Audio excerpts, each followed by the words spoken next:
तो देखते हैं यहाँ पे क्वेश्चन नंबर 14 में हमसे क्या पूछा गया है। An electric heater is rated 1500 what, how much energy does it use in 10 hours. तो यहाँ पे एक इलेक्ट्रिक हीटर है और उसकी जो यहाँ पे रेटिंग है वो यहाँ पे कितनी है, 1500 वॉट की है। तो वो यहाँ पे 10 घंटे में कितनी एनर्जी को यूज कर लेगा वो हमें यहाँ पे बताना है। तो देखते हैं यहाँ पे इसको कैसे सॉल्व करेंगे। तो सबसे पहले हमें यहाँ पे जो पावर है वो हमें यहाँ पे कितनी दे रखी है, 1500 वॉट दे रखी है, वो हम यहाँ पे लिख लेते हैं। पावर यहाँ पे कितनी है, 1500 वॉट है। और इसकी एनर्जी को निकालने के लिए हम यहाँ पे क्या करेंगे, वॉट को किलोवाट में चेंज करेंगे।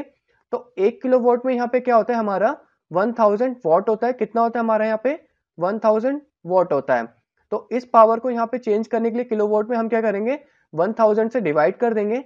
तो 1500 डिवाइडेड बाई यहाँ पे होगा 1000। तो यहाँ पे कितना होगा हमारा, 1.5 किलोवाट आ जाएगा आंसर, क्योंकि ये जीरो से यहाँ पे कट जाएंगे और 10 से डिवाइड करेंगे तो यहाँ पे 1.5 ही आएगा। और जो यहाँ पे टाइम कंज्यूम हो रहा है वो यहाँ पे कितना हो रहा है, 10 आवर हो रहा है, वो हम यहाँ पे लिख लेते हैं।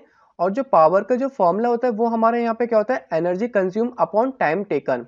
तो यहाँ पे हम लिख सकते हैं एनर्जी कंज्यूम या एनर्जी यूज लिख सकते हैं। तो यहाँ पे मैं एनर्जी कंज्यूम लिख लेता हूँ, energy consume upon time taken, कितनी देर में वो यहाँ पे एनर्जी कंज्यूम कर रहा है वो हम यहाँ पे लिख दें।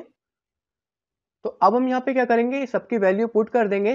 तो पावर की जो यहाँ पे वैल्यू थी वो हमारे यहाँ पे कितनी निकली थी, 1.5 किलोवाट निकली थी। तो 1.5 लिख देते हैं। और हमें यहाँ पे बताना था कि कितनी एनर्जी वो यूज करेगा, कंज्यूम करेगा।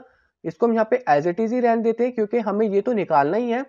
और जो यहाँ पे टाइम लग रहा है वो हमारे यहाँ पे कितना लग रहा था, वो हमारे यहाँ पे लग रहा है 10 आवर का। तो वो हम यहाँ पे लिख लेते हैं 10।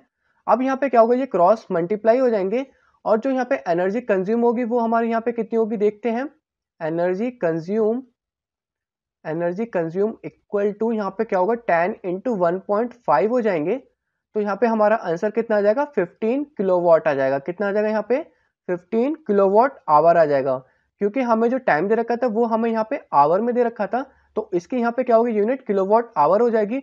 और किलोवाट आवर को हम यहाँ पे लिख सकते हैं सिंपली 15 यूनिट्स। तो यहाँ पे कितनी यूनिट्स कंज्यूम हुई, 15 यूनिट्स कंज्यूम होगी। होप आपको ये वाला आंसर समझ में आ गया होगा। अब हम चलते हैं अपने नेक्स्ट क्वेश्चन की तरफ।